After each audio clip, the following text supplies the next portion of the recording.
देखिए इस वीडियो में मैं आपको ये बताऊंगा कि त्रिफला लेने का सही तरीका क्या होता है और ये भी कि अगर आप त्रिफला घर पर ही बनाना चाहते हैं तो इसे किस तरह से बनाना चाहिए और ये भी कि क्यों बनाना चाहिए। अब देखिए सबसे पहली चीज तो आप ये समझिए कि त्रिफला असल में उस मिक्सचर को कहा जाता है जिसमें हरड़, बहेड़ा और आंवला को 1:2:4 के रेशियो में मिलाया गया हो।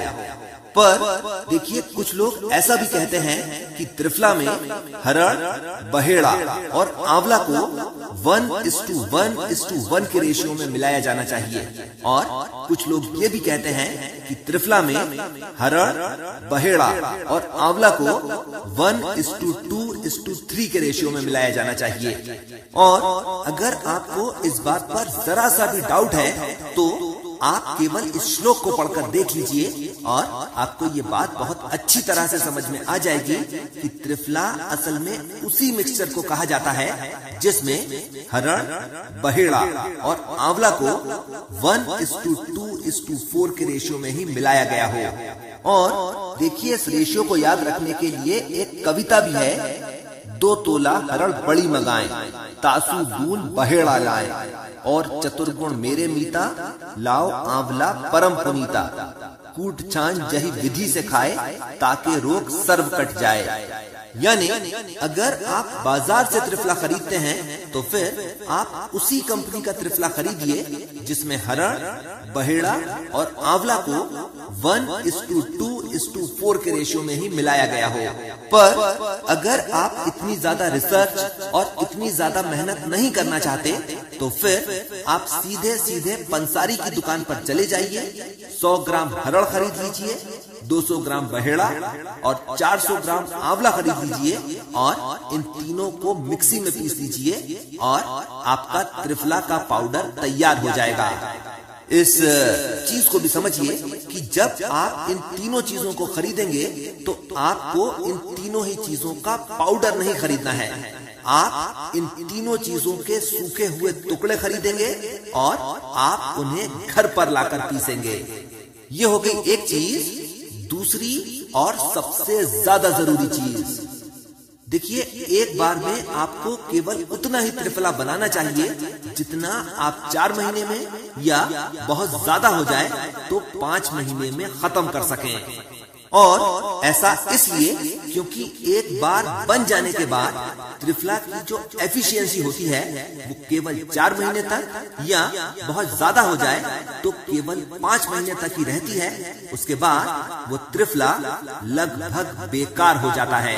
और अगर आपको ये बात समझ में आ गई है तो फिर आपको ये बात भी समझ में आ गई होगी कि बना बनाया त्रिफला असल में इसलिए नहीं खरीदना चाहिए क्योंकि हम इस बात को कभी भी नहीं जान सकते कि जिस त्रिफला को हम खरीद रहे हैं ये कब का बना हुआ है और कब का रखा हुआ है। ये हो गई पहली चीज कि त्रिफला किस तरह से बनाना चाहिए। अब आप इस चीज को समझिए कि त्रिफला कैसे खाना चाहिए और कब खाना चाहिए।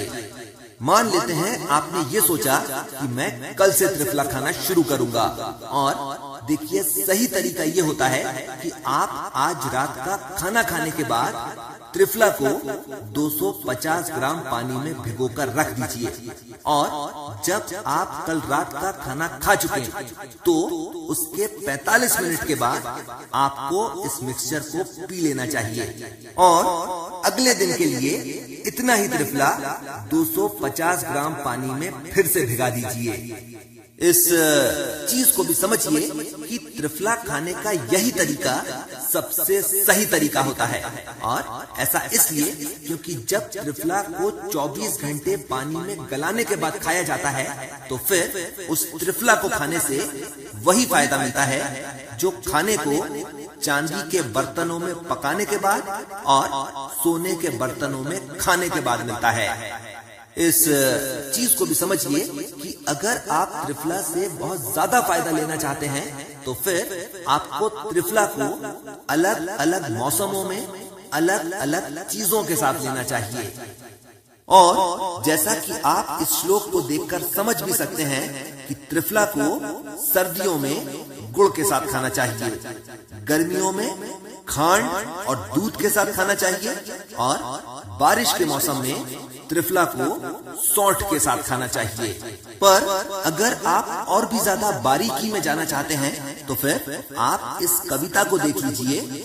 सावन भादो सेंधा नमक, कार्तिक कुंवर खांड सूफा, अघन पूस सौंठ के साथ, पीपल माघ फागुन विख्यात, शहद चेत वैशाख बतायो, जेठ आषाढ़ गुड़ा से खायो। अब जरा सा इस चीज को समझ भी लीजिए। देखिए, त्रिफला को जुलाई और अगस्त में सेंधा नमक के साथ लेना चाहिए, सितंबर और अक्टूबर में देशी खांड के साथ, नवंबर और दिसंबर में सौंठ के साथ, जनवरी और फरवरी में छोटी पीपल के साथ, मार्च और अप्रैल में शहद के साथ और मई और जून में त्रिफला को गुड़ के साथ खाना चाहिए।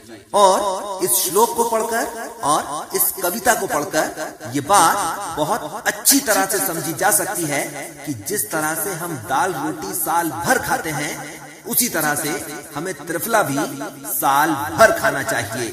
ये हो गई तीसरी चीज। चौथी और आखिरी चीज आप ये भी समझ लीजिए कि एक इंसान को एक दिन में कितना त्रिफला खाना चाहिए। और इस चीज को कैलकुलेट करने के लिए आप अपनी उम्र को 0.12125 से मल्टीप्लाई कर दीजिए और जो भी आंसर आए उतना ग्राम त्रिफला आपको रोज खाना चाहिए। इस चीज को भी समझिए कि देखिए, जो क्वांटिटी है ये असल में उन लोगों के लिए है जो पूरी तरह से स्वस्थ हैं, यानी जिन्हें किसी भी तरह की कोई बीमारी नहीं है। पर वो लोग जो पूरी तरह से स्वस्थ नहीं है या कि फिर वो लोग जिन्हें किसी भी तरह की कोई बीमारी है, वो लोग त्रिफला को थोड़ी सी ज्यादा क्वांटिटी में भी ले सकते हैं। पर इसके अलावा भी वो लोग जो बॉडी बिल्डिंग करते हैं या किसी स्पोर्ट्स में हैं या फिर कुछ इस तरह का काम करते हैं जिसमें शरीर से बहुत ज्यादा मेहनत करना पड़ती है, उस तरह के लोग भी त्रिफला को थोड़ी सी ज्यादा क्वांटिटी में ले सकते हैं। पर आप इस चीज को हमेशा याद रखिए कि अगर आप थोड़ी सी भी ज्यादा क्वांटिटी में त्रिफला लेना चाहते हैं तो फिर आपको डॉक्टर से सलाह जरूर लेना चाहिए। आखिरी चीज, अगर आप ये जानना चाहते हैं कि त्रिफला खाने से कितने सारे फायदे होते हैं तो फिर आप इस वीडियो को जरूर देखिए। इसके साथ मैं अपनी बात खत्म करता हूं। आपने मुझे इतना समय दिया, थैंक यू वेरी मच।